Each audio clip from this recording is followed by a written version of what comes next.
Alright, what is up, guys? What is up? What is up? What is up? We're going to be live streaming today.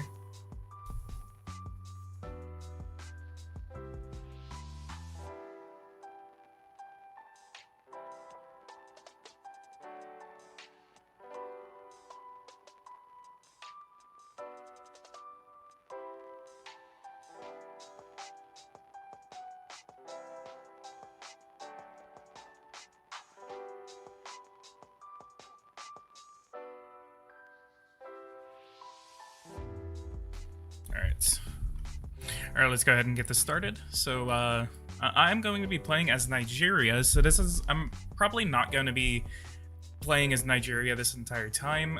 The reason I'm playing as Nigeria is that if you've been paying attention to the news lately, the Nigerian president actually asked the parliament of Nigeria for military authorization against the country of Niger. Niger, under recent news, has essentially been going through a military coup, and what happened is that the military took over and ousted the democratically elected president, and there is accusations that this is a Russian proxy war or something like that. And essentially what we are looking at is a possible intervention, military intervention by what we're most likely going to see is ECOWAS, which is the Eastern Community of African States, otherwise known as ECOWAS. I'm totally losing my mind right now. ECOWAS is Economic Community of West African States. I literally knew what that was, and I totally got the words mixed up. But essentially, this is a regional political and economic union of about 15 different countries, which includes parts of the Sahel. And there's actually been a lot of coups that have been happening over the last 2 years. So the countries of Mali, Burkina Faso, Niger, and Guyana have all been suspended due to military coups that have occurred over the last 2 years. And again, most recently was Niger. So what we're going to be doing is that we're going to be conducting a, quote, special military operation as Nigeria, and we are going to be launching a liberation campaign to quell the government of Niger, and we are going to replace the government in order to restore democracy in Niger.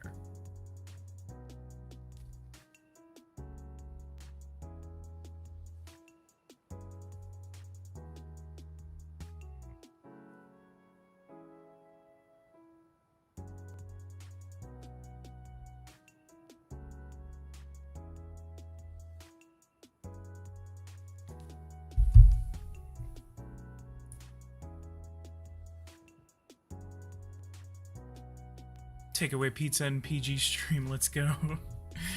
Alright, so we are going to come over here. We're going to request campaign promise. Are you kidding me? We're in an election campaign. Oh shit. Crap, I didn't know this. Hang on. World simulation. No, we're gonna go back. We're gonna do opposition. We're gonna do Nigeria.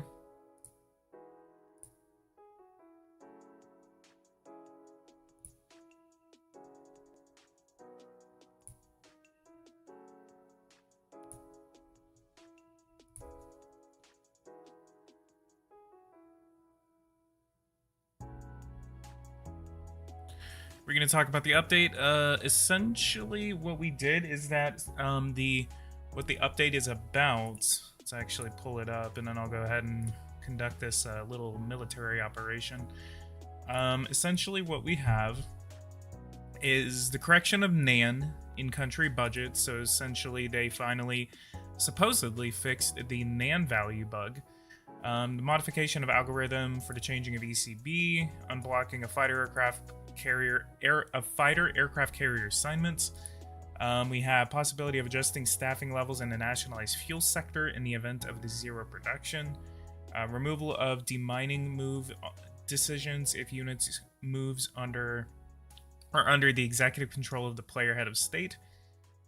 German parliament seats have been updated. We have updated regional capitals for certain countries, such as Spain and Italy.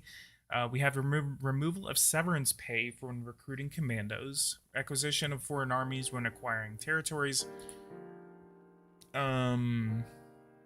modification of location and or addition of cities in Italy, Germany, Albania, and Jordan. Authorization for war refugees to return home after the end of the war, even if their city has not been rebuilt. Correction on the starting of a conflict after a peace treaty. Correction on tax reform integrating income tax. The update has also seen that Astana has been restored, so we are now seeing that the capital of Kazakhstan is no longer Nur-Sultan, is actually now Astana, as it was a couple of years ago. So they have changed. It's funny how they've had to change the name of Astana about 3 times in the last 3 years.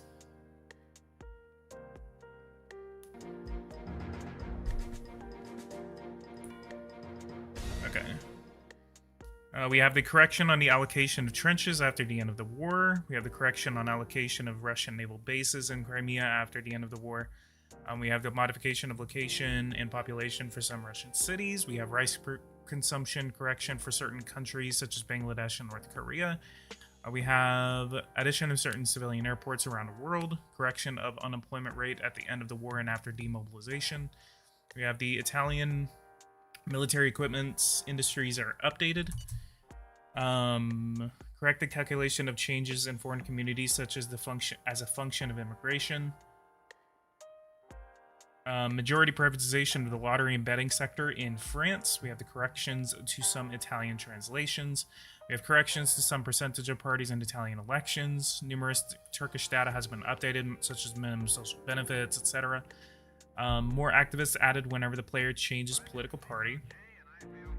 We have updated political leanings of regional presidents in France. We have corrected commando hiring. We have possibility of resetting a grant to 0, which is subsidies, actually. Because you would actually be able to set it to about 100 million, and then whenever you tried to reduce them to 0 or eliminate them, it wouldn't let you eliminate them for some reason. And I didn't tell them that, so I'm glad they caught that. Modification of request for return of an immigration agreement with reinforced border surveillance. For return of an immigration agreement. Okay. Adjustments for current party calculations. Parity calculations. Possibility of dismantling paramilitary and mercenary camps after the end of a war. Correction of military satellite mergers. Adjustment to conditions for returning war refugees. We have correction of pause key operation with spacebar in an advanced interface. Possibility of dismantling mercenary camps. We have the correction of delivery of land armaments to land bases. Adjustment of CO2 impacts following civilian airport construction. So apparently civilian airport construction actually has an effect on CO2 emissions. Correction of right evolution in an AI country. Basically, where after the war in Ukraine would end, basically Russia would collapse into civil war, essentially. Adjustments to delivery times for certain military equipment and realistic duration game mode. Correction to the possibility of sending troops to cantonment bases shared between countries. We have correction to the display of causes of death graph after the changing of a year, and then miscellaneous corrections.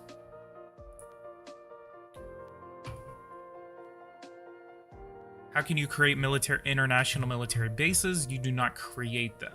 Essentially, what happens is that you go over here, you go to create military alliance, you have blooding authorization. This is essentially giving you access to their bases. This does not give you your own base, and you are not able to build these bases. This essentially says that if I want to go over to Cameroon, for example, and I want to use this military base, essentially they pick a random number of their bases, which includes an air base, a sea base, and a land base. And and essentially what happens is that you can move troops into that area, and then you can essentially have troops there without having some sort of a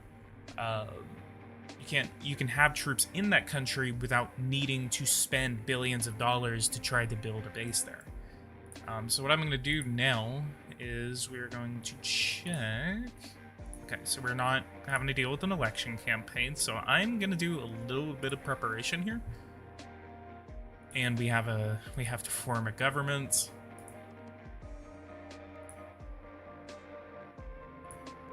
Let's wait for a guy. No. It's your special. So let's go over to Niger. We're going to manage our embassies. We're going to close our embassies with the government of Niger due to their recent military coup. Diplomacy, manage our embassies, prohibition on residents and repatriate our nationals. And we are going to God-inspire way around this. Popularity.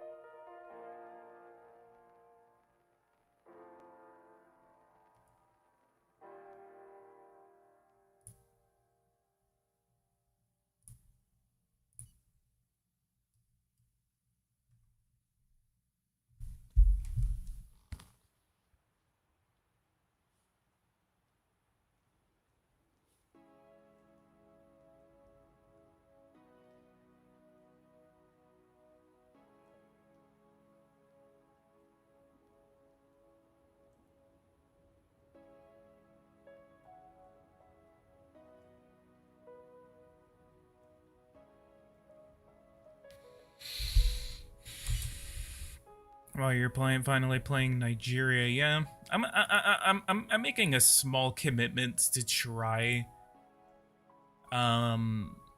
starting. I'm gonna make a smaller commitment, not a small commitment. I'm gonna make a commitment, to start playing as more African countries. I have in the history of this channel, I have not been playing Africa enough, and I need to start playing Africa.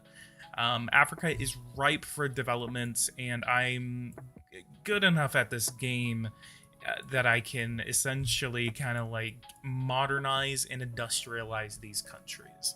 So I very much would like to start playing more African countries. And I think I am saving Tanzania for a future series.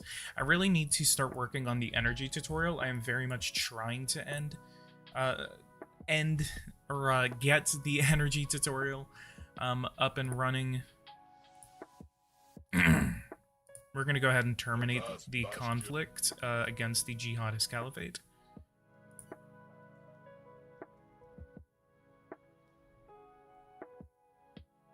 Nigeria has great potential, but very big problems. So would you guys like to see a Nigeria series, or would you guys like to see a Tanzania series?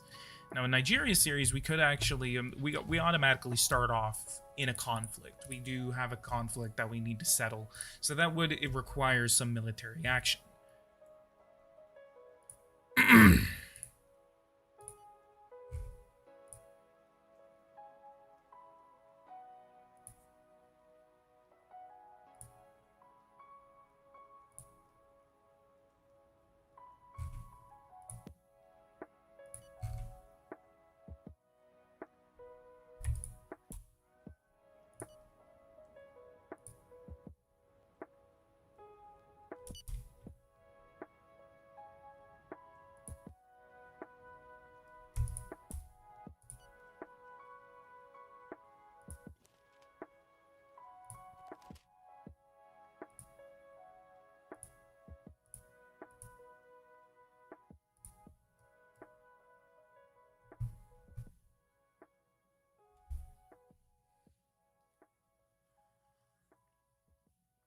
Nigeria has the potential to make an African superpower in the game, so I'll do a poll on my you should definitely do odd and left out nations, maybe Mexico or Indonesia. Yeah, like Mexico would definitely be really good because they are already industrialized and I can very much develop their economy. I can fight the drug cartels. There's a lot of room that I can do. And we can also even try to like work with the United States and say like, hey, like we're gonna fix our situation. We need you to kind of like sign these immigration agreements, everything like that. So there's a lot of development that I could do with Mexico. Tanzania is very much a interesting country. There's a lot of room for development, especially how many regions they have that I can develop. I very much had a really good time trying to develop them. Nigeria is very much a populous country, a lot of tax revenue that I can get, and a lot of money and a lot of cities that I can use to develop highway systems, high-speed rail trains. We have a terrorist group that we need to wipe out. I have a lot of military potential. So it's very much a interesting country that I can work with. So let's go ahead and come over here. Can I beef up my military spending here? As I cannot. So let's go over to infantry equipment. We're going to increase the amount of people that we can draw up for mobilization just in case this war does not go the way that we want it to. So we're going to go ahead and call for 1.5 million infantry armaments. And so that would get us done by 3 of March 4th. So how many troops do we want to be able to call upon? Oh, we'll get 500,000.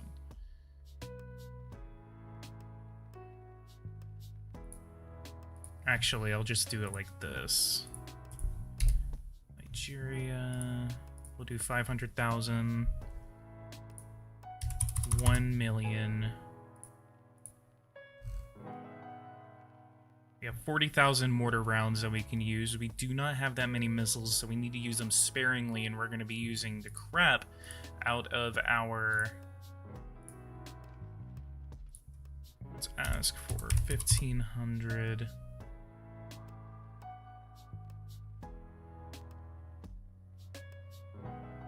Mortar rounds.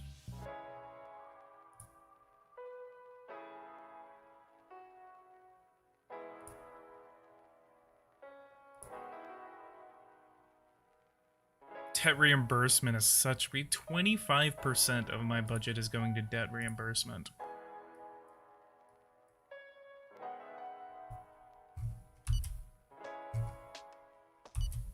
Okay, where are my troops? Build a camp. Trench.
Okay, and then these guys are on their way, and I'm gonna make another trench line.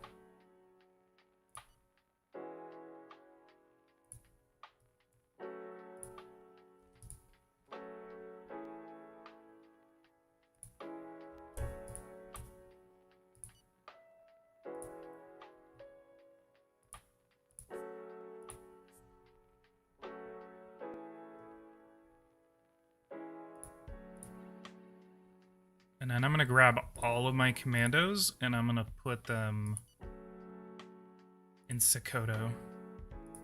I would like to.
Oh, Idiot Lord's back again, donating memberships. A grenade attack. We're gonna go ahead and blame Niger on this.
Wait, I've just discovered I'm a member. I didn't buy it.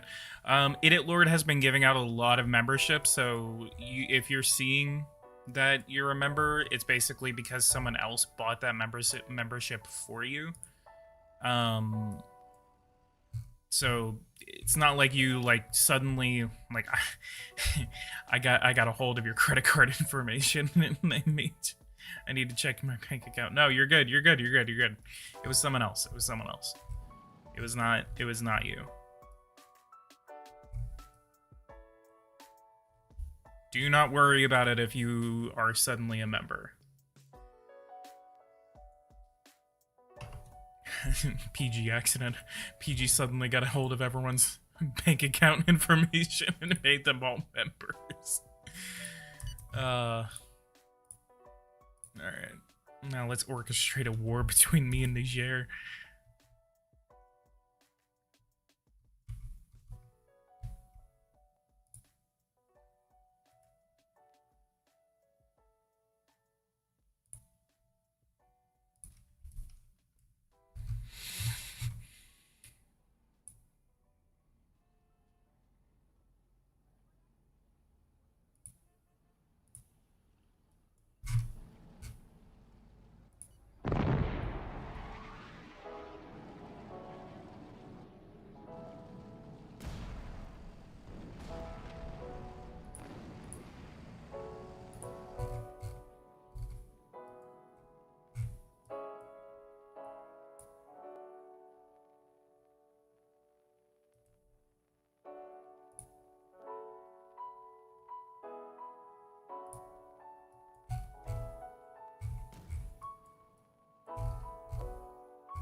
No. They have an air force.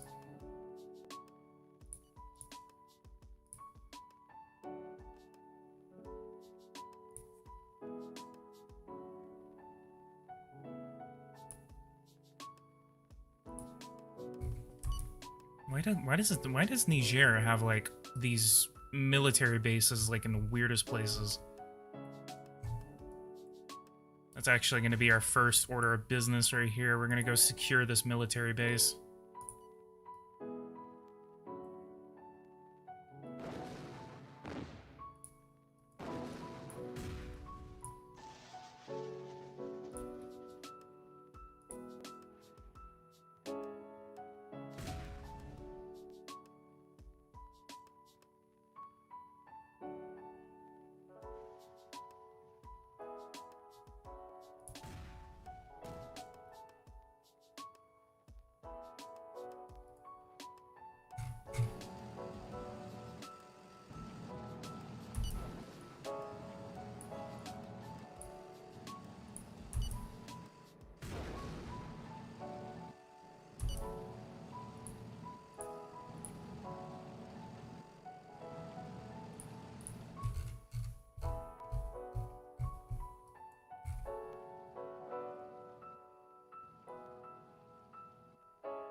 The preparation.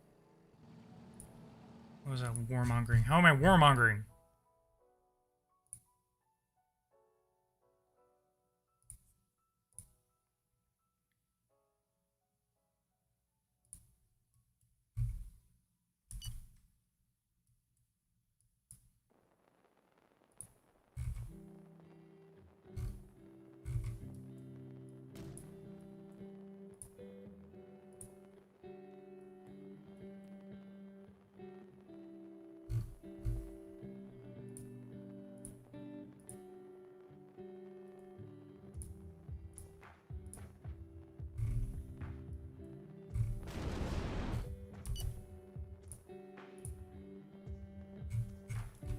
Excuse me?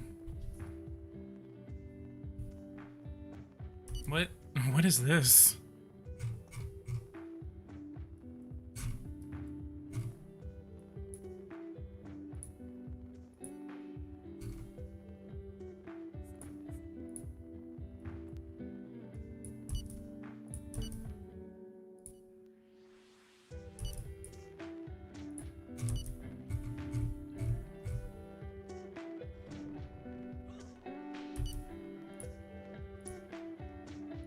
"244 troops died in that one grenade attack. BPG invade neighbor." And also BPG, how am I warmonger? No, they attacked me. They have 100% responsibility for this conflict. I'm just the messenger.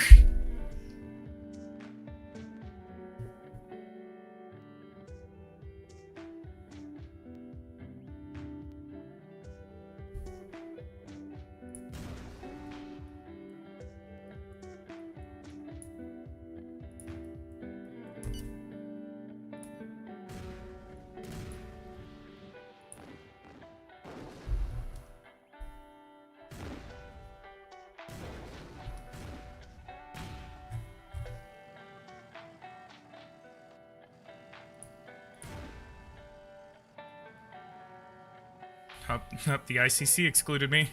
No! No!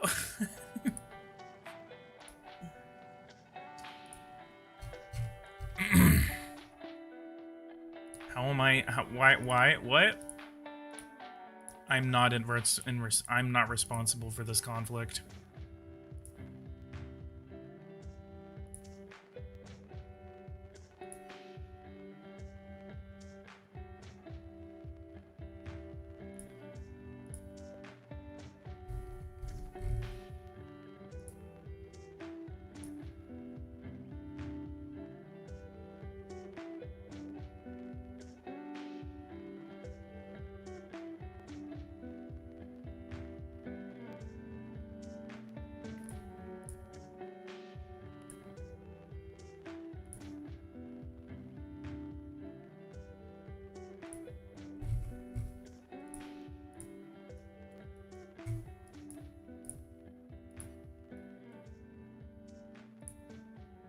Oh no, China, not China.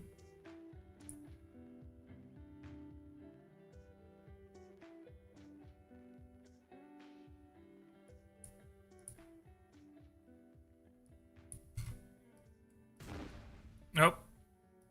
Heh. Nope, we just captured the Doso region.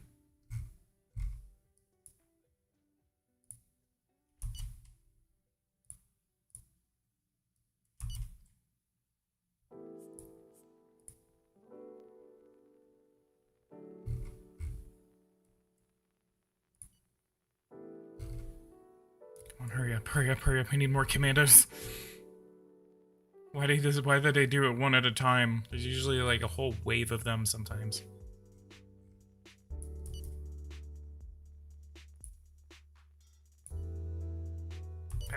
Pew, pew, pew, pew. Come on, kill him.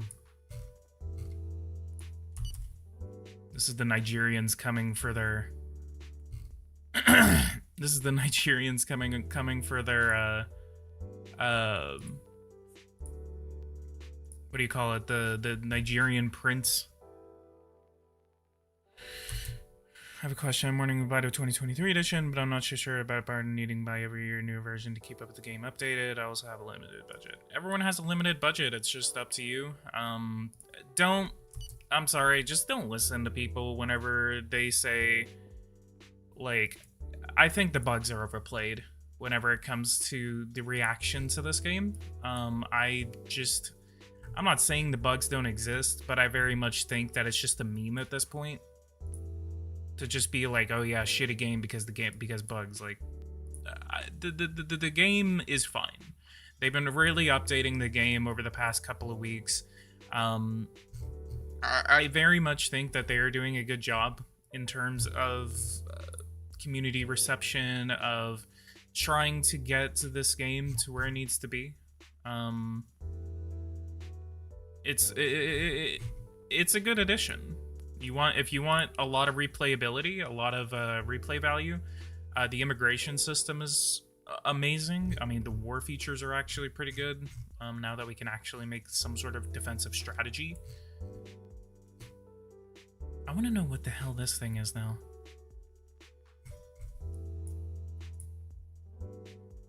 Really?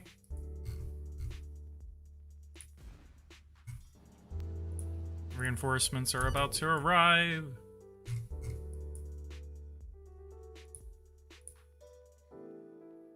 Come on, blow his ass up.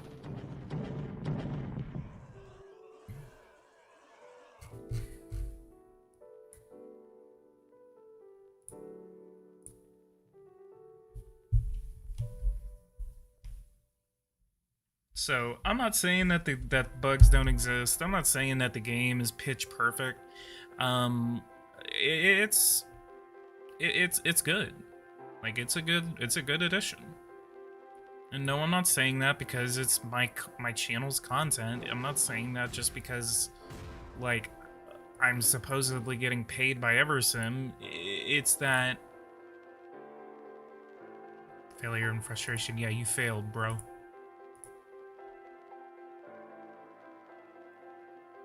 Okay, so the other thing is that if you have the previous edition, I don't know how many times I have to emphasize this, every time an edition comes out, you are not paying $50 every edition.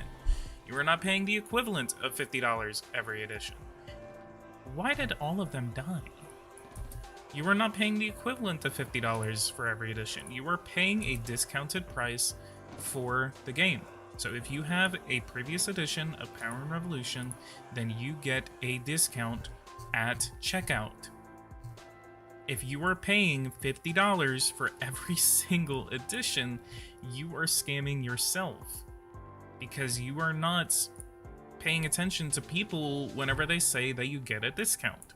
We say this every single year, that you get a discount when you get an upgrade.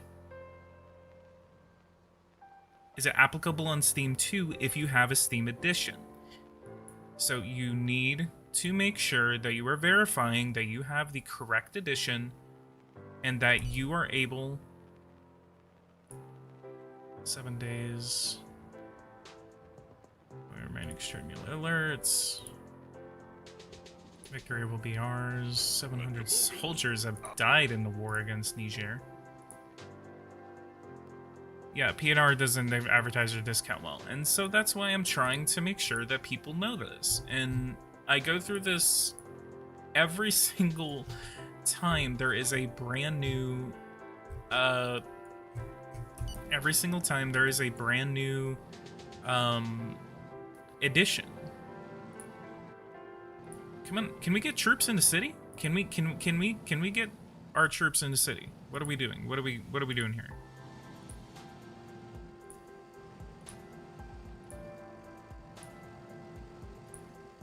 Just sitting around not doing anything.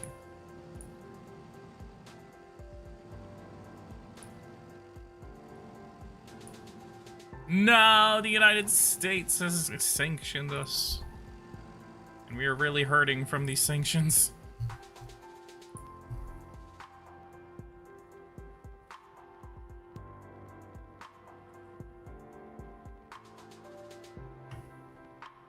He's about to start a new save game for the update.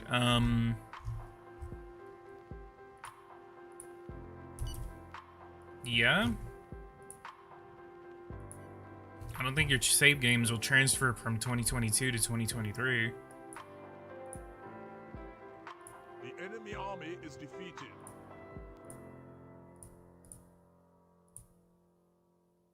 How many troops do they have? 445 troops is how many troops Niger has.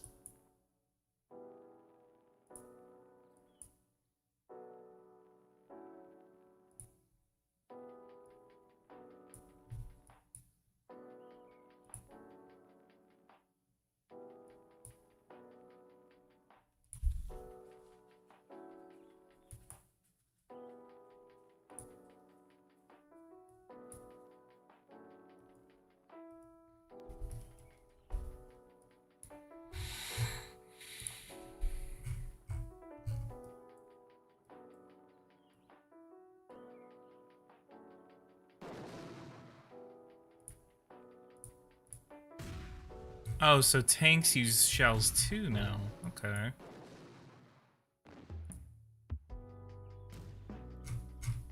Interesting.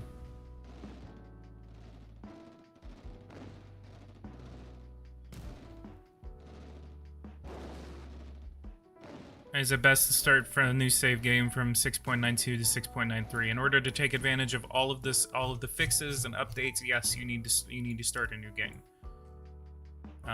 Very, very much would recommend that.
Alright, so should we annex or should we just pull out and organize elections?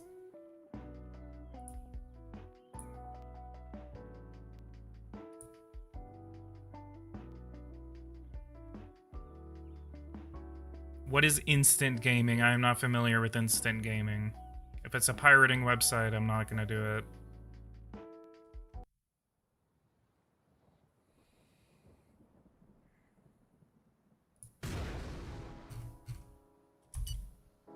We have just taken the country's capital.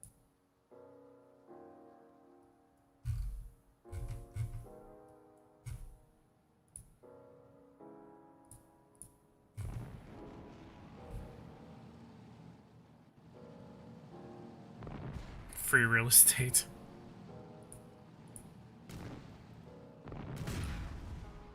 Bro, they just killed each other.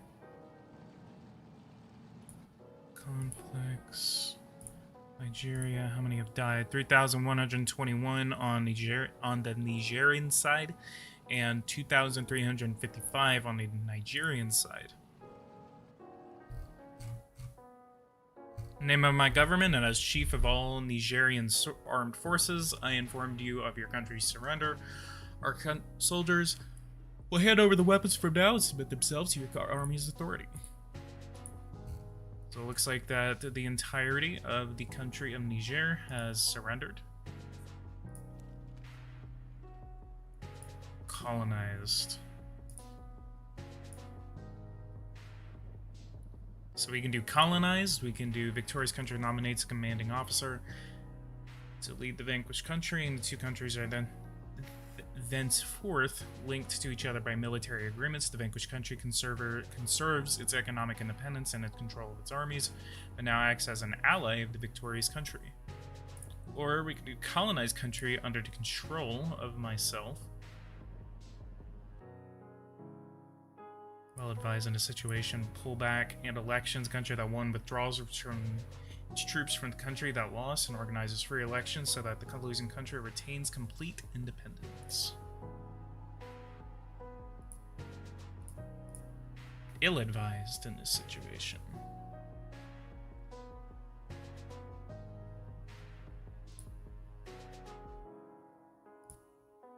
Oh, so under control means that it is under my control, therefore it's like, I literally can govern that country from then on.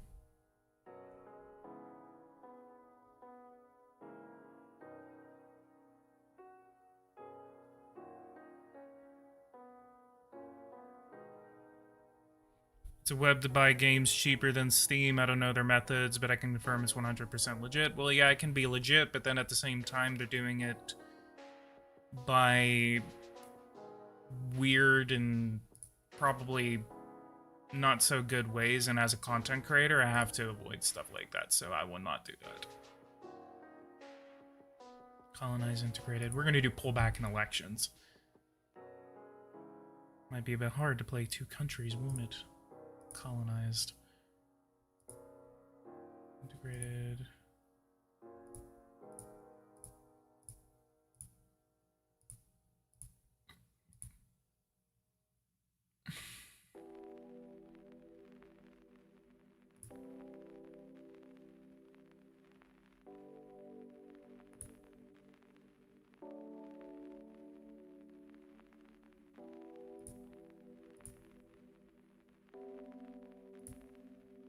$2,484 civilian and military casualties are in this conflict. War off cost the nation $1.46 billion. Mr. President, I thought it'd be useful to give this before the elaboration of the peace treaty.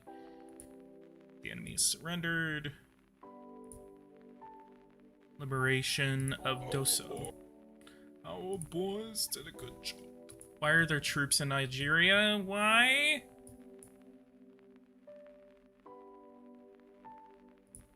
Allocate.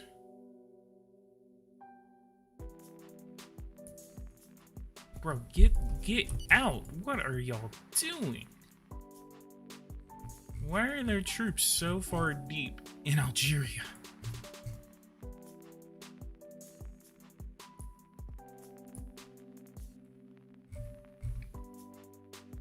The total registered losses in our ranks are important. The people are not in favor of our military intervention. And so the death of soldiers is even more poorly perceived.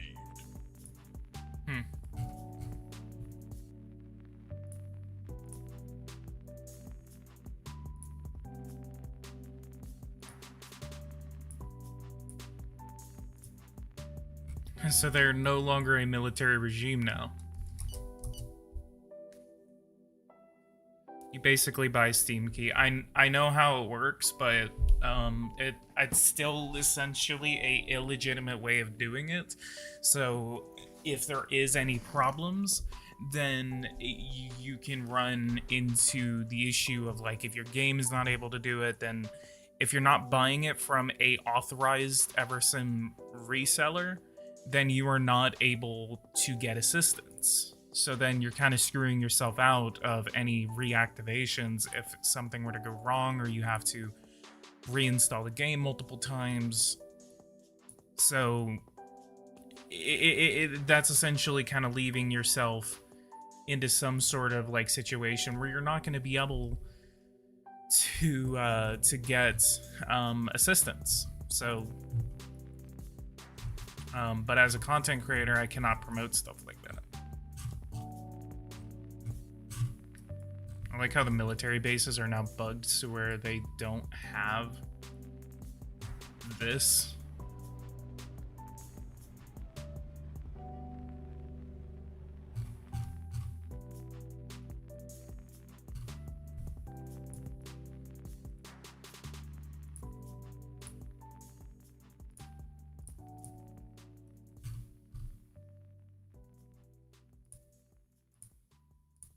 Alright, so since that's done, go ahead and leave. We're gonna start playing as someone else. Who can we play as? Annexing countries is still very janky. Do you still get the Nan bug?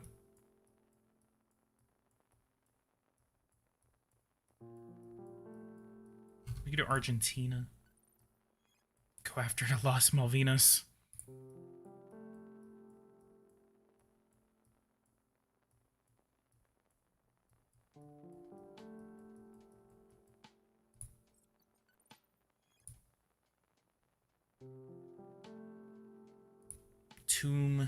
Tomb Boudin. I haven't had the Nan bug. Neither have I.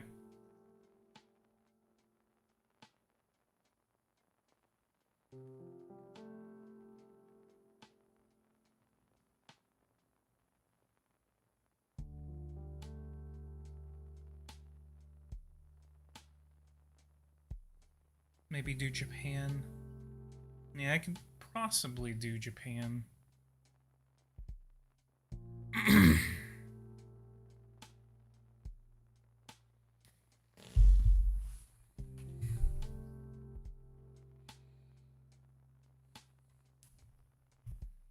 Come on.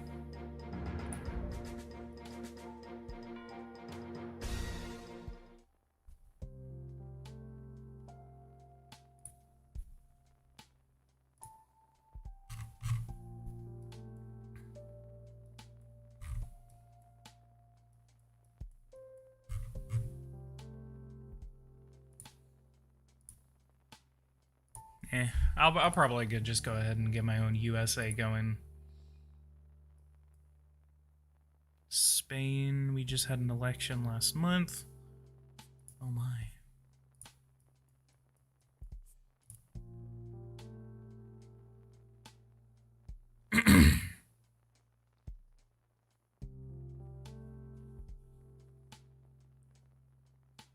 Who won the Spanish elections? No one, but they had to make a coalition, and I cannot remember who had to do the coalition. Yeah, it's complicated. It's not as easy as you think it is. Not as easy. I believe I must.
Kirkland, you're not getting back into Discord. Stop asking.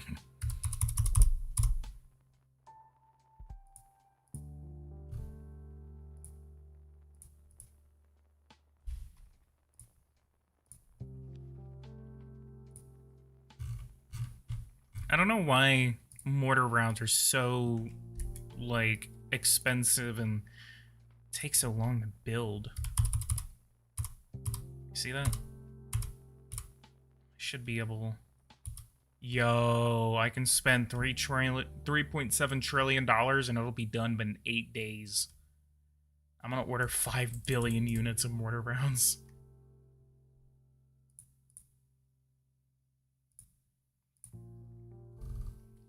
So, we're gonna go to mortar rounds.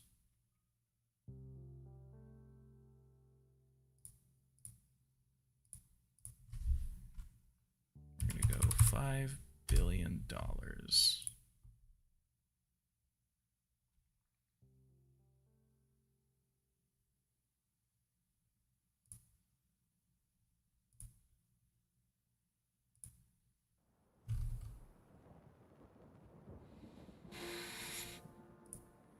Okay, $1.3 trillion. I don't know how producing military goods really works. It's hard to produce more than 200 units. You can order less of the same, but in multiple batches to get them faster. I know. But it's always been a matter of, like, how quickly you're able to do it.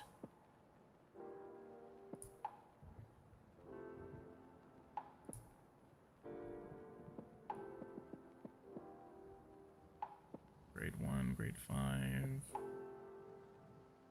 I don't know why the United States starts off with 40,000 tanks. So this is... No, not mortar rounds. I wanted missiles. United States. Missiles. 5,000, 50,000, 2047. Jesus Christ. That should be a military industry, right? Missiles, yeah. So let's give them $5 billion.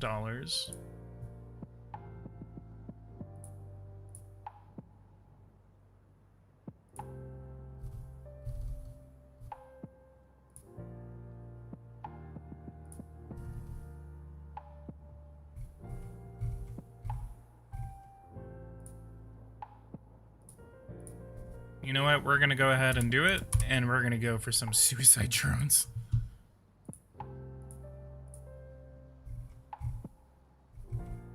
Robots. Basically left needs seats in another party with this Junts per cat, which is the Catalan Independence Party, and our leader is in exile because of the failed referendum. They want one thing, a referendum. So the Catalonian Independence Party is holding up the entire Spanish government right now. Yo, was that the based HIMARS?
God damn.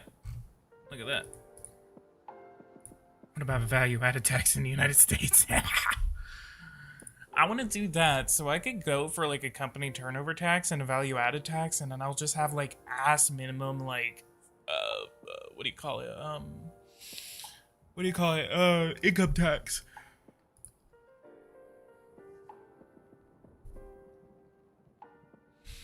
I could start off the game with a gigantic tax reform, or I could wait until the second quarter just to kind of get things going. VAT in the United States is overpowered. No. That is not overpowered. Company turnover tax is overpowered.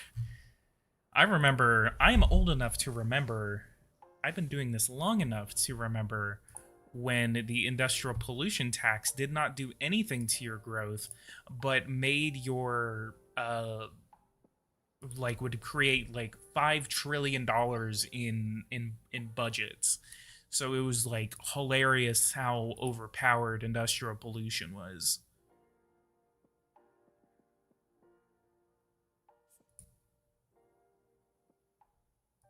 I'd like to draw your attention to our detention centers, place designed to hold illegal immigrants while they are being deported from our territory, usually back to our country of origin. Usually? What the hell are they sending them? These centers are operated by my ministry and are distinct from a penitentiary.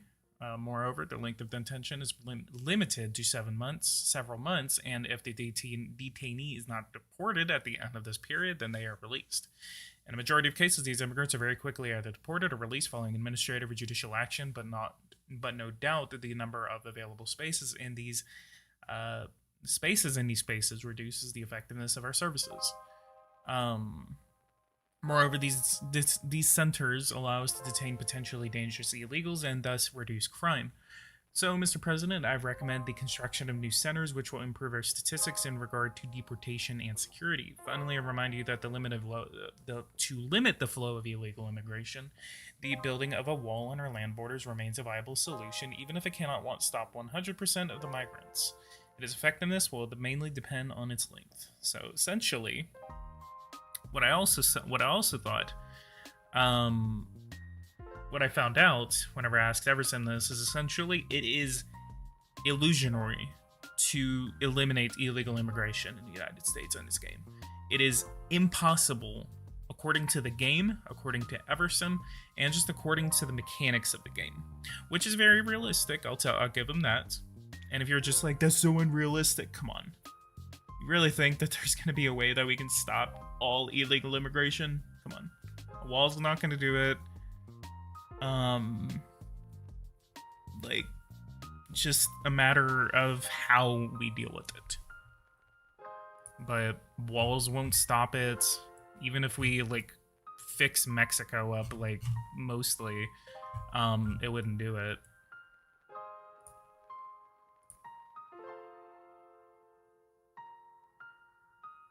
And PG on one interview, the Junts leader said if they don't get the referendum, they will make Spain ungovernable. PG, remember my Italian Carcano joke? I do not. Where do you think you lean on the political spectrum, PG? I did lean right-wing, but now I'm about center now. I voted for Trump twice, and now I just don't lean with that crowd anymore. I don't lean with Trump. If you know me a couple of years ago, you'll know that I was actually right-wing. A little more than now. I haven't really talked about it on this channel that much, about my political shift whenever it comes to how I see Trump, how I see the MAGA crowd, how I see the right-wing, essentially. The right wing has become way too isolationist, in my opinion. They very much do not care about foreign affairs. They don't care, and foreign affairs has always been a massive passion of mine. Foreign affairs will always be some sort of just extremely important thing to me, and I very much.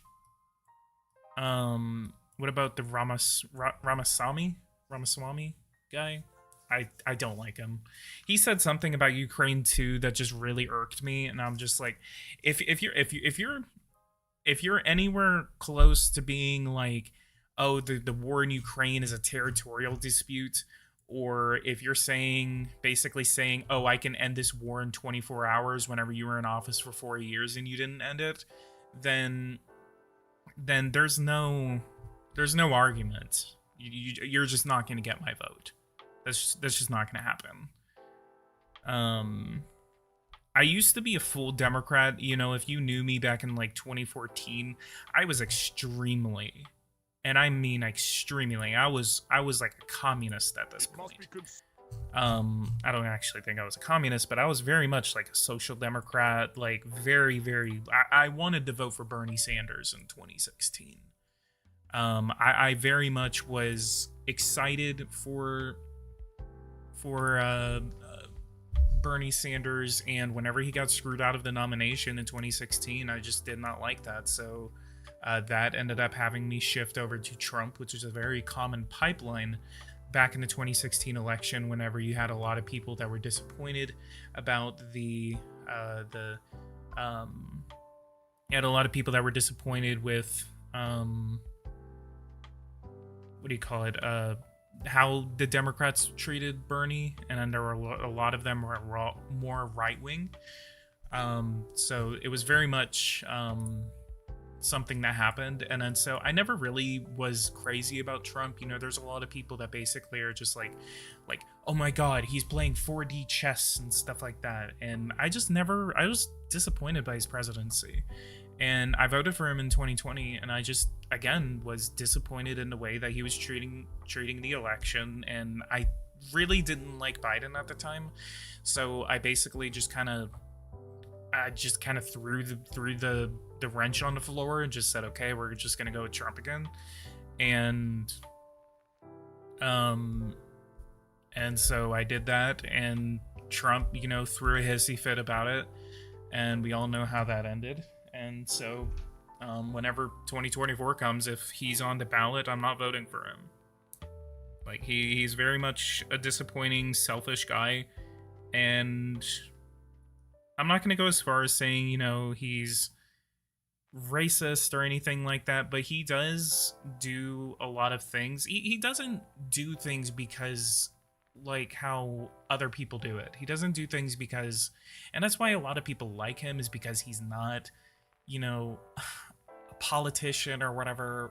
And I'm not saying that we need politicians, but what I'm saying is that he does things based off of how his base would look at it, off of like how Twitter would feel about it. Like, the 5 boomers on Twitter that actually like mean anything to him, then he's gonna be looking at it saying, oh my God, what are they gonna feel about this? Oh, so a bunch of people say, like Jackson Hinkle on Twitter thinks that we shouldn't be in Ukraine, we shouldn't be helping Ukraine out with everything that we're doing. And so he does whatever they say. He doesn't necessarily understand the consequences of us being isolationist. Being isolationist just isn't gonna work. And if you seriously are out there believing that isolationism is the way that we need to go, I'm sorry, you're stupid.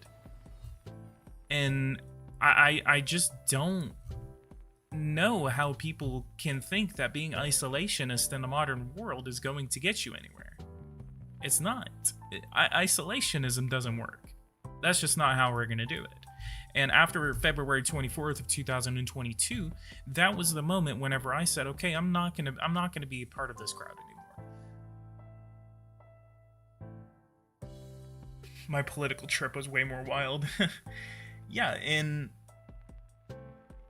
it's so stupid because it's basically like, and I ask these people these questions all the freaking time. I'm sitting here saying like, hey, so we're sitting here having an argument, having a discussion about it, and I'm sitting here saying, hey, what is your thoughts on having an $800-900 billion military? They say, yes, we need to make sure that we have a strong military. We need to fund our military. Why should we be funding our military? Because they defend our country. Why do we need to spend $900 billion on our military? What are we using that military for? You're so worried about these conspiracies like the F word and other types of conspiracies, and then all of a sudden you're sitting here supporting the military industrial complex because you're so like pro military. So then what are we using that military for? Oh, we need to make sure that we're defending our country. And then you go around and say, okay, so should we have an active role in the world? No, we need to let those countries deal with it themselves. So then what are we spending $900 billion on our military for? We don't need to spend $900 billion on our military if we're going to be isolationist. We very much have the industrial capacity to go from a peacetime economy to a wartime economy. We did it twice. And then the second time, we were very much on the back end, and we came back screaming. So I'm not worried about it if we were to, reduce our military budget a little bit and then say, okay, we're going to go into a peacetime thing. We're not going to have a massive military. And then as soon as are you telling me you're questioning your society and government? I'm not questioning my society. No, I'm nitpicking at how these right wingers in the United States and MAGA people look at it. Because of what I'm nitpicking. I'm throwing all of this out there. This is not necessarily what I believe. So I'm not sitting here saying like, oh, it's the military industrial complex, blah blah blah blah blah. Because I very much disagree with the European way of thinking, basically thinking that the United States is just this warmongering country. I very much think that the United States is probably one of the greatest countries in the world, despite a lot of our shortcomings, despite a lot of that. Who else does Europe come to whenever they're in military need? Who else have they come to? The United States tried to sit out major conflicts twice in the world. In the last century. We tried to sit it out twice. And what happened? We got dragged into it because the Germans were sending funny letters over to Mexico trying to tell them to take Texas and California away from us. And then the Germans were blowing up civilian shipping south of Ireland. So then we were like, okay, we're gonna go in, we're gonna go ahead and send 1 million troops over here and we're gonna end the war. Second time comes around, Japan's invading China, slaughtering 300,000 people at Nanjing, and then sinking the USS Panay as well during 1937. And then they're doing their little funny thing, and then the Germans are doing their little funny thing all across Europe. And then what are we doing? We're just kind of sitting here sucking our thumb, trying to pass all these laws. And then so we're kind of reacting toward Japan, saying, hey, you should stop, killing all these people in China. And then there's a lot of people that basically say, it's not our business. I'm sorry that you think it's okay to slaughter civilians out in the streets. And it's like, I don't get where these people think the line is, where it's like you watch all of this happen and you just want us to sit by and do nothing. We have the most powerful military in the world that has ever existed in the history of mankind. And we are the leader of the most powerful military alliance that has ever been created. And you want us to just sit back and do nothing? And you're so worried about Biden tripping over a sandbag at a rally? And then you're sitting here saying, oh, he makes us look weak. He makes us look this, he makes us look that. And then you want us to sit back and do nothing whenever people are dying all across the world. Whenever people are dying in Ukraine that are in absolute need of our weapons. Whenever there's a possibility that the Chinese might invade Taiwan to try to subjugate 25 million people and take away every single one of their rights. And you just want us to sit back and do nothing, but then you're so scared of us looking weak in front of the world because a guy trips over a sandbag and loses track of his words every so often? Like, come on. Like, some of these people are so freaking brain dead whenever it comes to discussions like this, whenever it comes to anything like that, because then they start, all of a sudden, they start talking about Biden and how, oh, he walks off the stage funny, he talks funny, he's dementic, stuff, blah, blah, blah, blah, blah. Like, it's so stupid whenever they start to talk about that. And then that's why, no, I'm not having a discussion about, I'm questioning the U.S. Order or whatever, because I also do think that it's stupid whenever people across the world basically think the United States is bad, mostly because of one stupid little thing that we did, which was Iraq. Yes, Iraq was stupid, but that also doesn't discount how good the United States has been in terms of world history. You could have had the Soviet Union just subjugating literally everyone inside of Europe. You could have had the Chinese subjugating everyone in Asia. And, you know, the United States could have been a lot worse in that regard. We could have gone the route of the Russian Empire, the Chinese Empire, and we could have been subjugating everyone else. We don't subjugate people. And you may say, oh, well, we subjugated Yemen, we subjugated Afghanistan, we subjugated Iraq. By the way, Afghanistan was a very much justified war. So if you're sitting here saying that we subjugated Afghanistan for no reason, you are absolutely wrong. You're wrong. I'm sorry. You were just wrong. They attacked us. Afghanistan did not attack us. The Taliban didn't attack us, but the Taliban were holding on to people that attacked us. So they needed to be removed from power. Saddam Hussein was killing people every single day. He was a brutal tyrant that needed to be thrown out of power. We did not need to stay and occupy Iraq. That is the mistake that we made. Going into Iraq was a very much justified decision. Iraq was a pariah on the international stage. They used chemical weapons against the Iranians. They used chemical weapons against their own civilians. So Iraq was not an innocent state in all of that. As much as I very much disagree with the way that we handled it, and the way that we were able to go in and just say, hey, they have weapons of mass destruction. Oh, oops, sorry, they don't have weapons of mass destruction. So it's very much a complicated scenario. And it's not just like we felt like going around and just blowing up everyone. And then it's the same thing whenever it comes to the war in Ukraine, because I know I'm ranting. I know a lot of you guys want to see all of this about the game and everything like that. So I know I go in these rants, and I haven't been doing a lot of these rants lately. So let me have my rant. Please let me have my rant.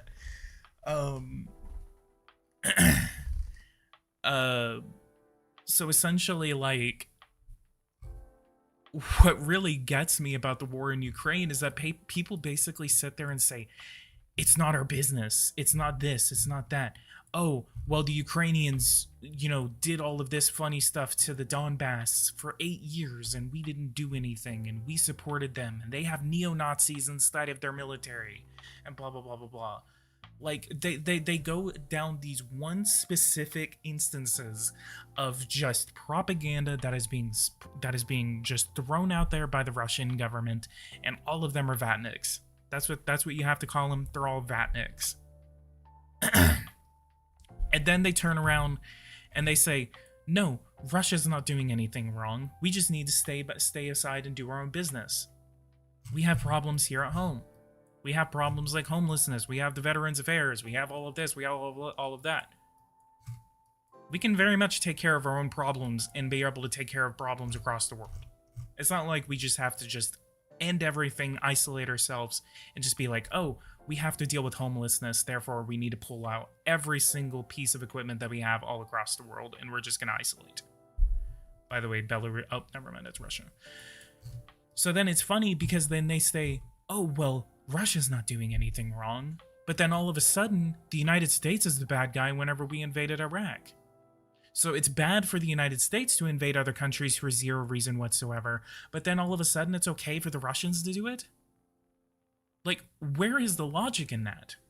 Where is the logic in basically saying... Where is the logic in basically saying, like, oh, well, it's okay for... It's horrible for the United States to do it in the 2000s, but it's okay for the Russians to do it in the 2020s. Because you're just cherry picking at that point. You're basically just trying to win the argument because you don't care about Ukraine. You don't care about any of this. And I get all of this too from a lot of people, and they basically say, well, we have to deal with the trans people trying to invade our classrooms. We're trying to deal with this. We're trying to deal with the abortions. We're trying to deal with all of this. Oh no, the left wing, the liberals are invading our classrooms.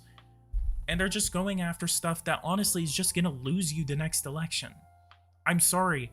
There's not a threat coming from trans people. There's not a threat coming from gay people. There's not a threat coming from anyone that you were saying. There's no pedophiles like trying to get into the classroom. Pedophiles are a menace to society and need to be thrown in jail. But you're outing an entire group of people for it because of your own political ideology and agenda.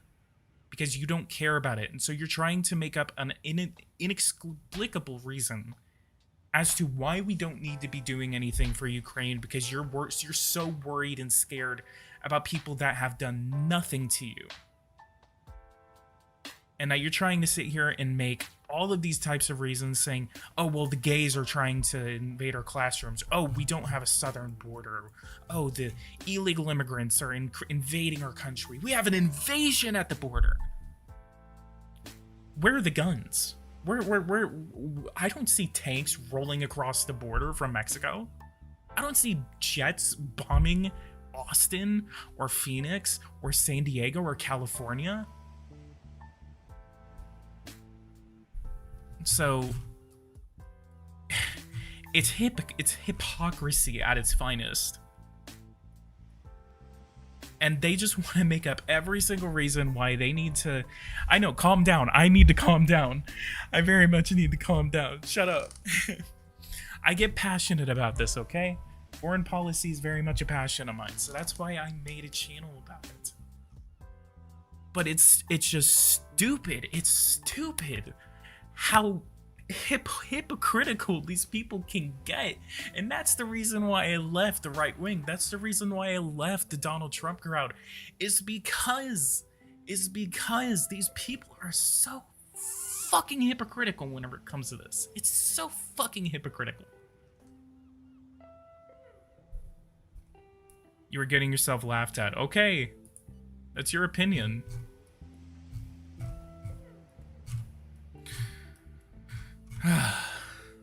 Got a little anxious there.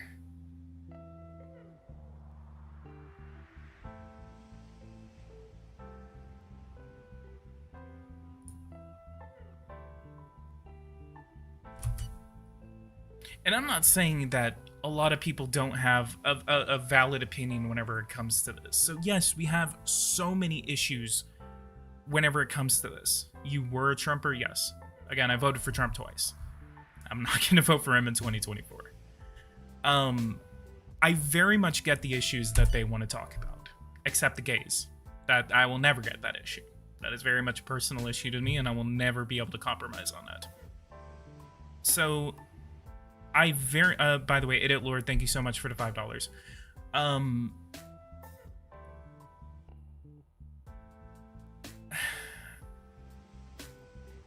AOC 2024. Nah, bro. I'm not gonna go that far. I'm not gonna go that far. So it's just it's crazy to me. The amount of crap that people just spout just because of something. And the other thing too, and I'm not gonna talk about this in length because I don't want to get my channel taken down. All of a sudden they lose an election. All of a sudden, they lose an election, and I swear to God, they just did this just because of what they did for what the Democrats did for 2 years, all the way up to the first impeachment of Trump. I swear to God, they just did this just because, oh well, they did it to us, so we're gonna do it to them. And then what did they do? They say, oh, Russia intervened in the election in 2016, therefore, oh, so he's not my president. So that happened, what, 2016 to very end of 2017, maybe beginning of 2018. And then, honestly, I just feel like it was just a troll. Just because a bunch of people were just like, oh, they did this to us, so we're just going to troll them back.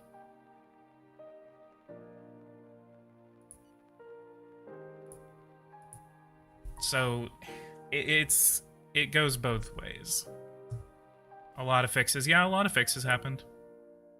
Modding tool. Yeah, I have not shown off the modding tool.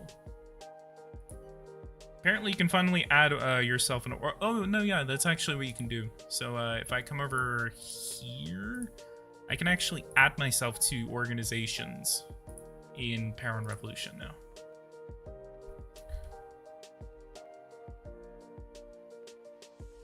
Attempting to launch a coup isn't really the same, though, is it? If you're talking about Ukraine being a coup, I swear to God, I'm gonna go off.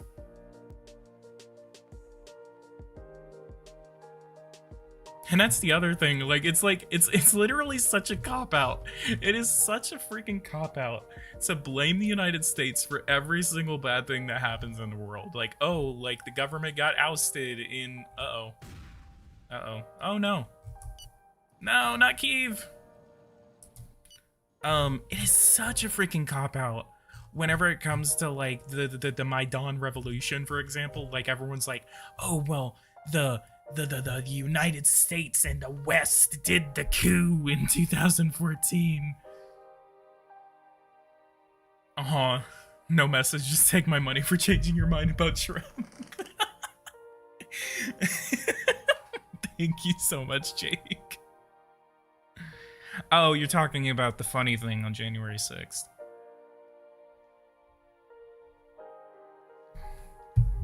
You said... What was it? You go back.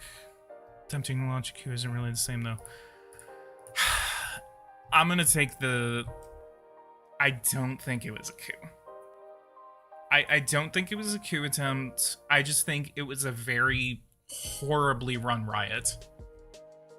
Because if you're gonna say, uh-oh, they need to change that. If they very much think that that was a coup, then there were riots all across 2020 that could have been considered coups. Yeah, and you're saying, oh, well, the difference is that they didn't attack a federal building like Capitol building. At the same time, there was the largest wave of civil unrest in the United States since 1968. In 2020. There were constant mentions of police stations, of government buildings in localities, not federally, but in localities that were being taken over by protesters. So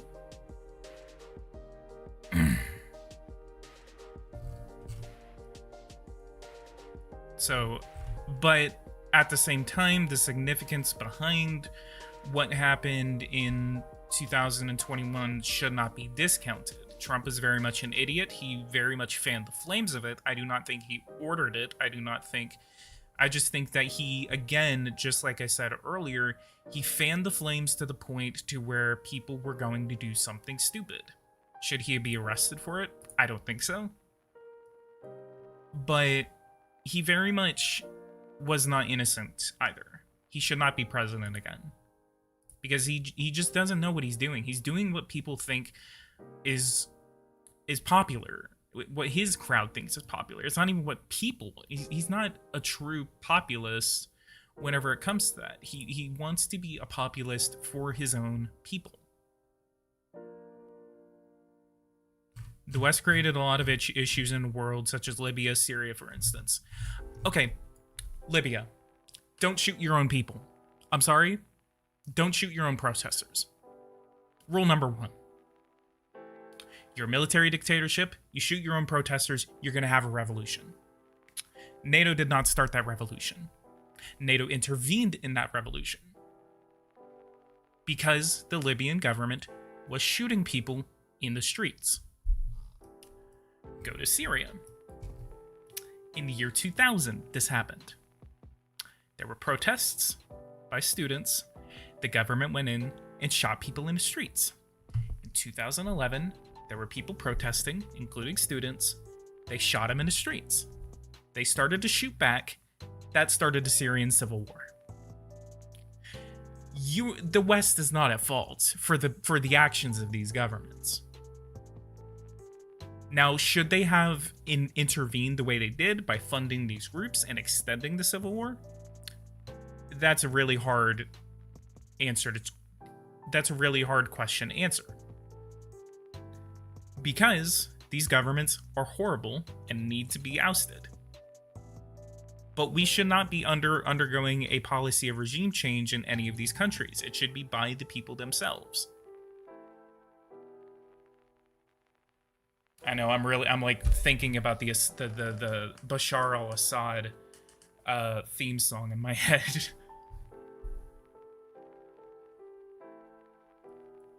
Same thing with Ukraine in 2013, 2014. Don't shoot people in the streets and you won't be ousted.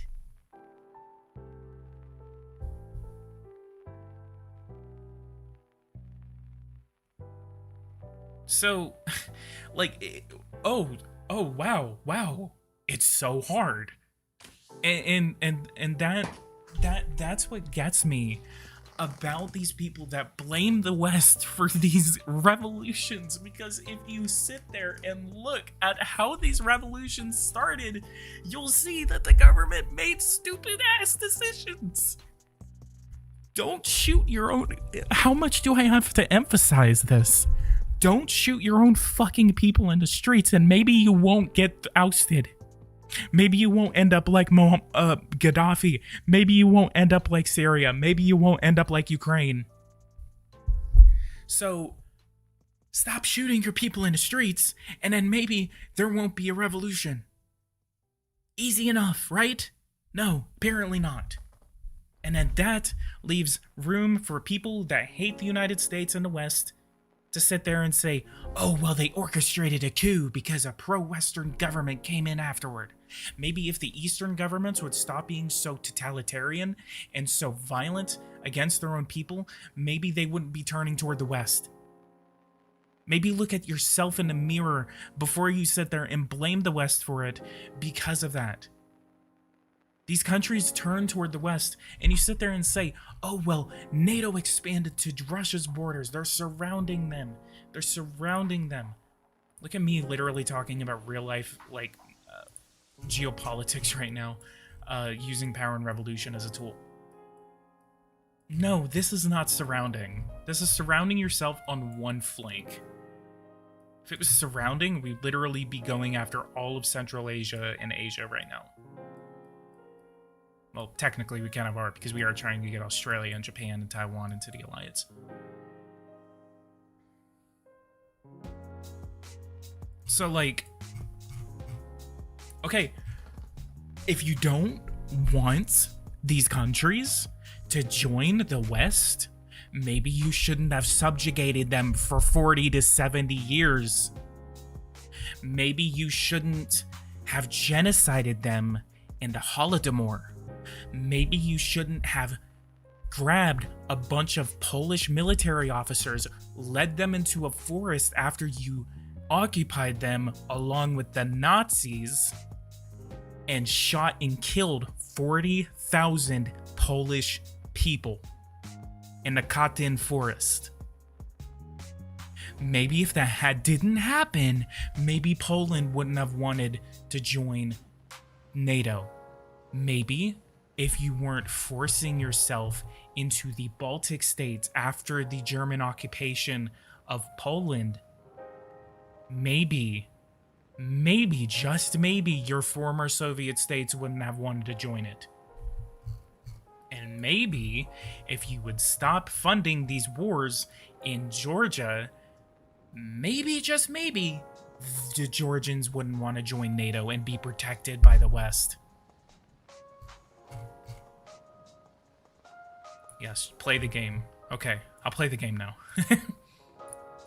People are watching this afterward and are going to be like, dude, shut the fuck up.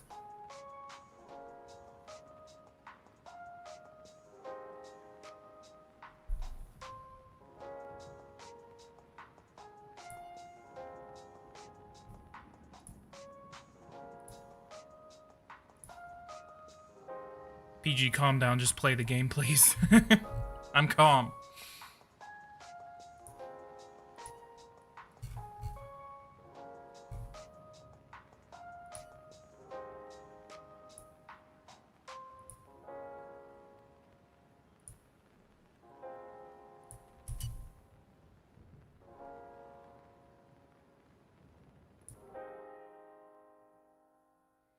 PG became Andrew Tate and started ranting to us.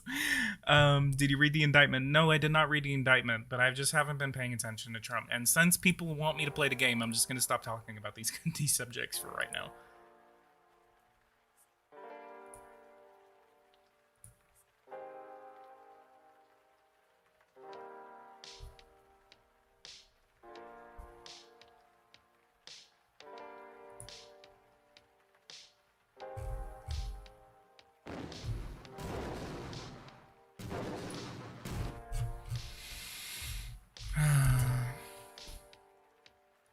Although you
PGP nice president, stop sending the IRS to my door. Stop committing financial crimes. I like how I cause this major ripple effect. Yeah, I know. This is... Don't blame me. Don't blame me for going off on that rants. Blame random guy OTI for that. What did you even say that made me go off?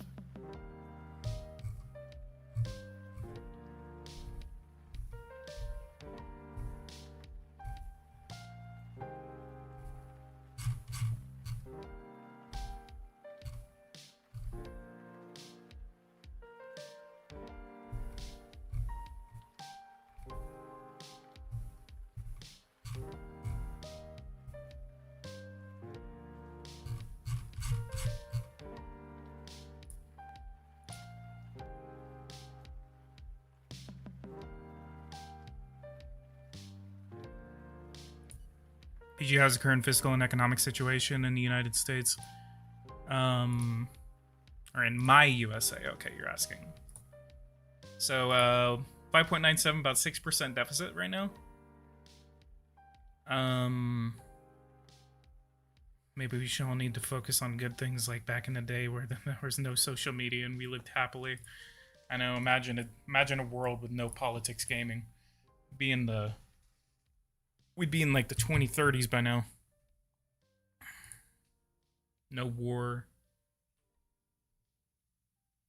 Please play as Russia next and end the war as soon as possible. I just do a complete and total withdrawal.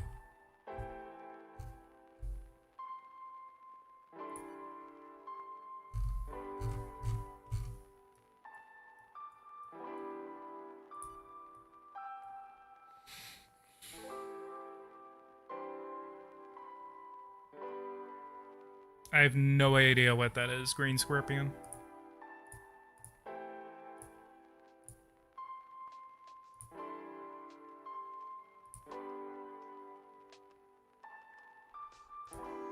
Oh, I guess you're only a game month in, yeah. Unfortunately, I've been going off on a really big tangent about world politics and geopolitics, so might have been a little overboard and got a little too passionate.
The statements.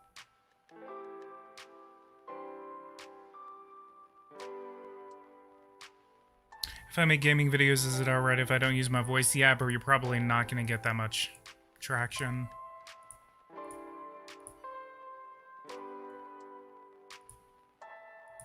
Demonstrations are taking...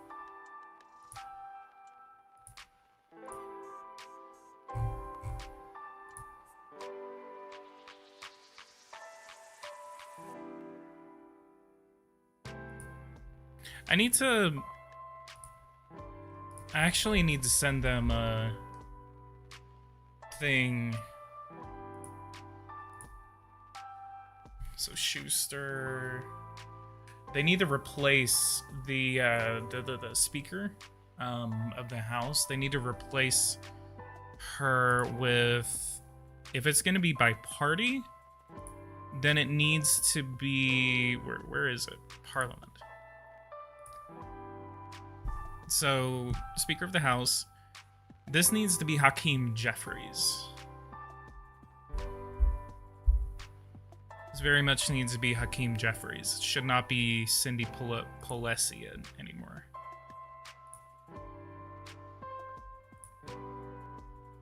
Moral character. Oh my god, look how corrupt she is.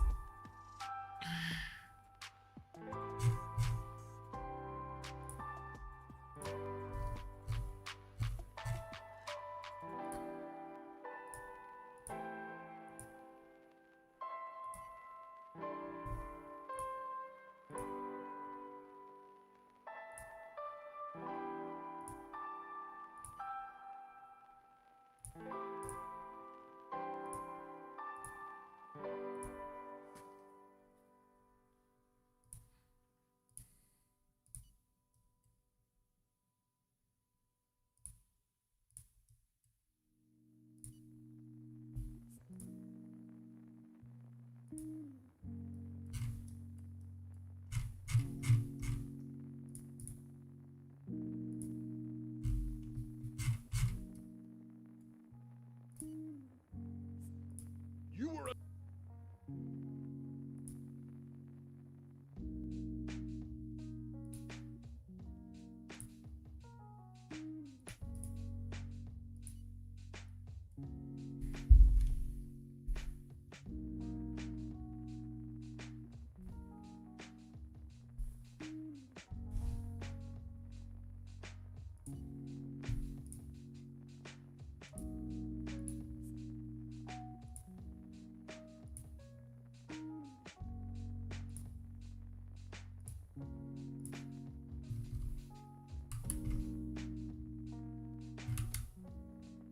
Wood, tobacco.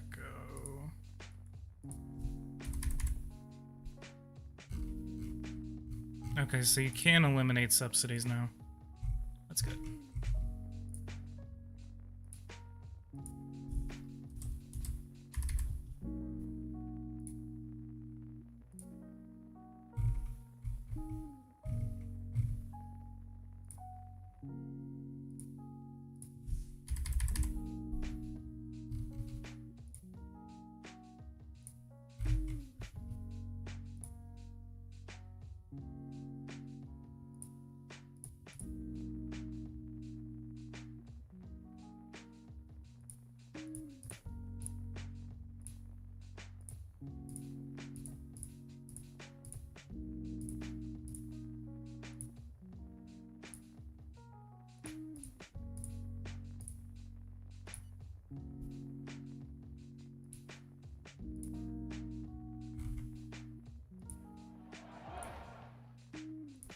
What is that? Demonstrate. My god, what happened?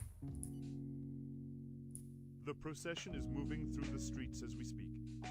The main hardline It's a nice amount of tobacco, don't you think? Join the party.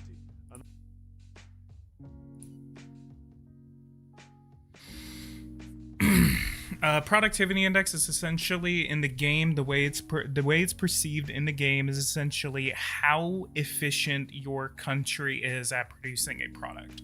So this essentially is accounting for how much of the product's requirements they have. So this means like if you need steel, then you need electricity and you need like metals or something like that, or like copper, I think. So like if I come over to industry, we go over to automobile construction. So essentially this needs electricity, steel, electrical materials, and tire industry. If you don't have any one of these being produced, you need to be importing them. So if you want to get your productivity index up, then that means that you have a you're not reaching the most amount of efficiency you can get out of that sector. The lower it is, the lower the efficiency. The higher it is, the higher your efficiency. So anything around 1, under 1 is horrible. Over 1 is good.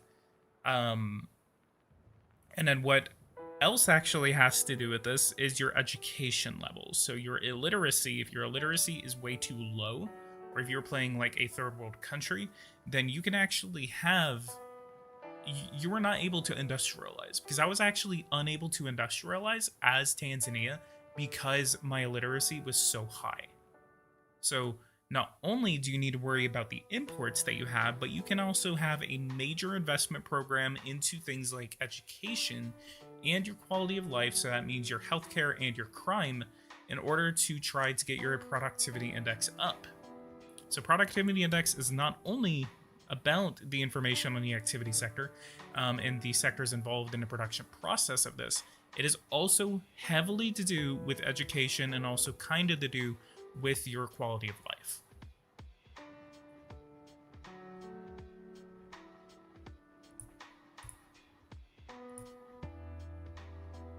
Are certain resources exhaustible in the game? I do not think so, but they are limited. So you cannot produce like an unlimited amount of uranium. You cannot produce a unlimited amount of iron. If you do not have a certain resource at all, then you are able to. If you do not have a certain resource at all, then you are able to. You are unable to create that resource. So, like for example, I don't have bauxite, and I always do this whenever I start off a game. I go to someone to import. So we're actually going to go to Indonesia, and we're going to set up a trade contract with them before we send off this live stream. I've been streaming for nearly 2 hours. I wanted to do a 1.5 to 2 hour live stream, so we're going to end this at about 2 hours. We're going to sign a major trade agreement with Indonesia, and then once we get the ability to, we will also lower tariffs with them in order to sign a global economic treaty and reduce tariffs by about 80%.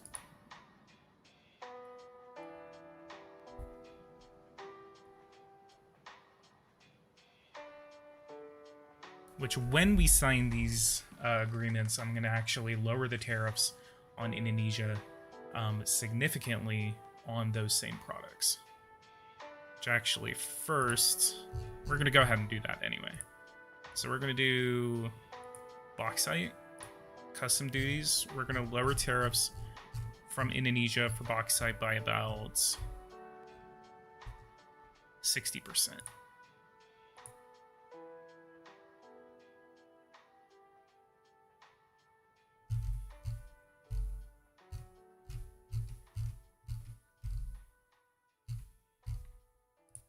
And then iron. I think we can get that from Indonesia. No, but we can get it from India, Ukraine, Brazil.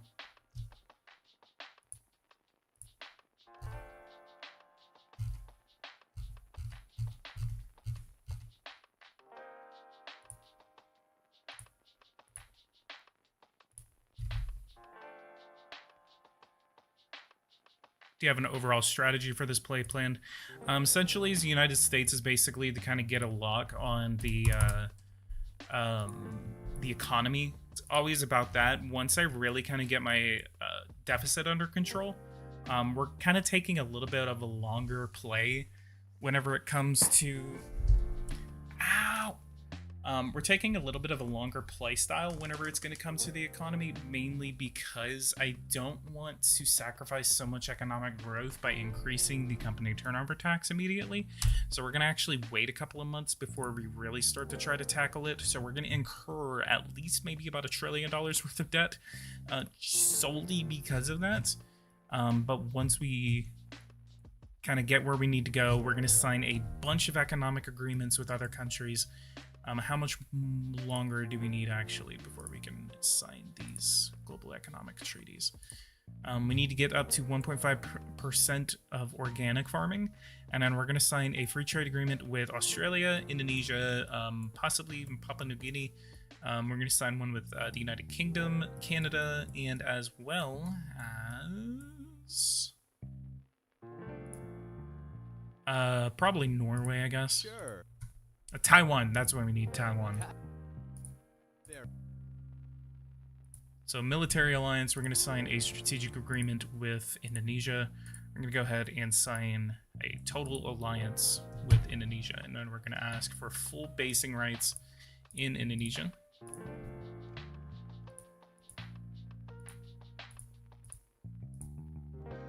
Try this one more time, and I'm just going to drop it for now.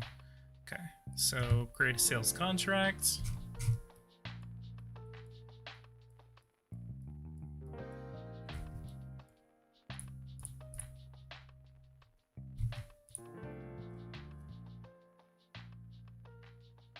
Oh crap, we don't have enough.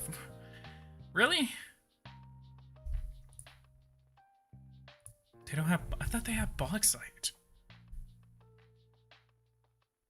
Did they fix the carbon nanofiber and Great Public Bionics? Do those techs appear in the industry tab? Yeah, they fixed that years ago, man.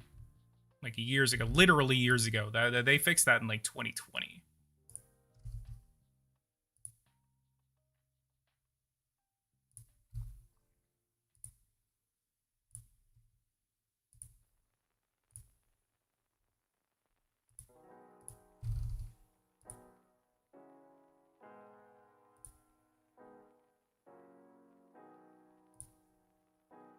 All right, so we're gonna get some wood then from them.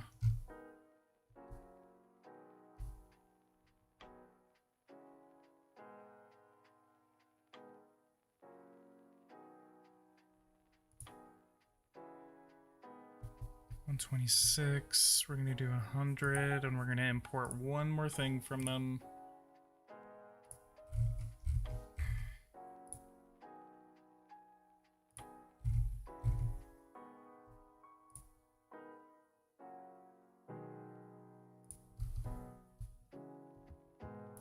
The importation of raw materials is exactly what you need as any modern country in this game. If you are not importing raw materials, you are absolutely doing a disservice to your economy. Makes everything a lot easier. So wood will be at 119 and nickel will be at 32,000. Let's go ahead and reduce that down to about 26,000. We're going to import one more product, and this will be copper.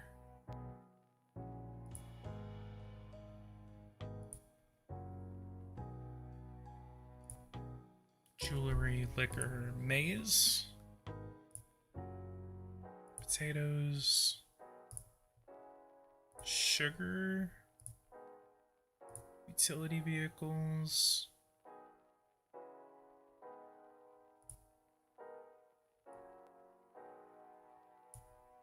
coal. Ah, yes, coal. Let's do 197.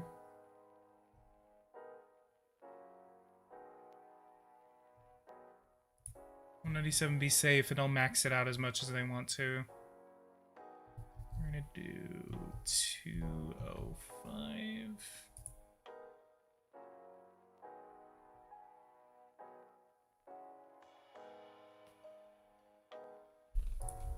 Damn, I didn't name it.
So we're gonna go to the next Monday, and I'm gonna see how much that contract was worth. It's weird that water supply networks aren't connected to aquaculture. Well, aquaculture is... Hang on. Aquaculture...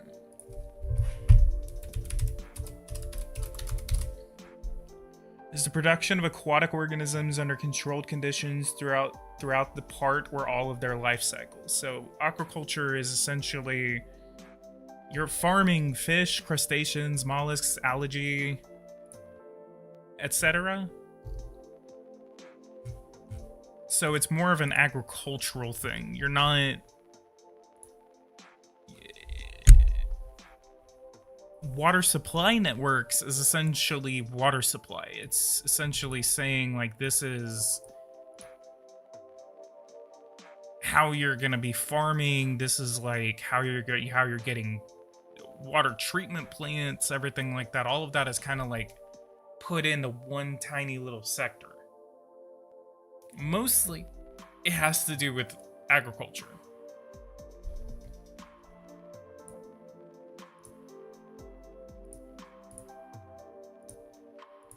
But water supply networks, y'all need to subsidize the living shit out of it and exonerate it.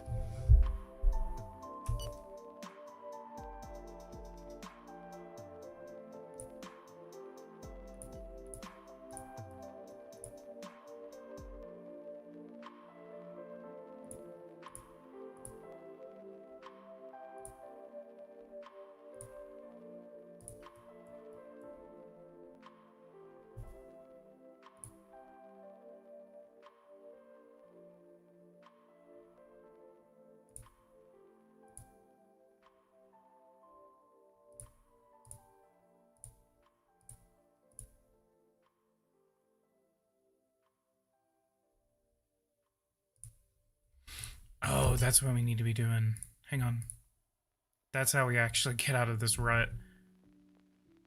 So if I had a $500, yeah, we can get a shit ton of money off of carbon tax.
Ah, It's awful.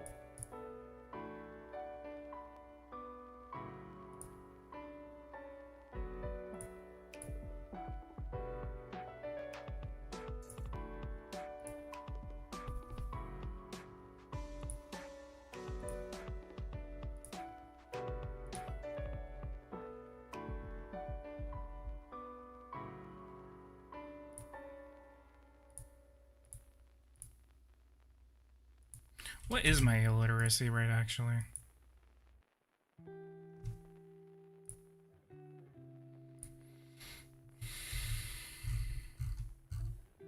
Damn, we still have a really high illiteracy rate, kind of. I like how Georgia actually has a a lower illiteracy rate than us. Kazakhstan does, Tajikistan does.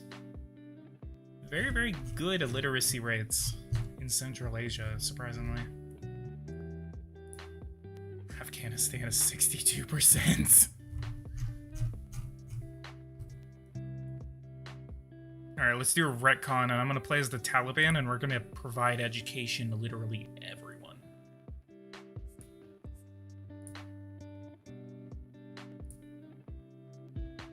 So 12 million, let's see how many we can mobilize now. Oh ho ho!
I have an idea. I'm gonna go take a picture of Dallas and Fort Worth, and I'm just gonna send them the picture. I'm gonna send Eversim the picture and just be like, you have complete rights to use this. Pay me like 5 cents on the dollar or something like that. I don't know. And just use my picture. You know what? Never mind. Use it for free. Just use it for free. Oh.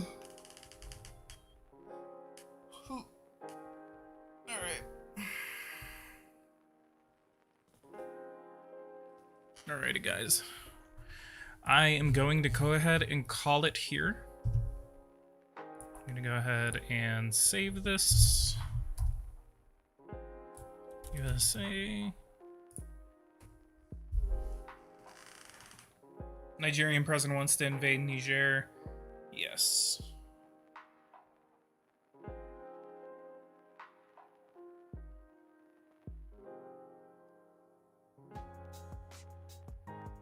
I'm gonna go ahead and save.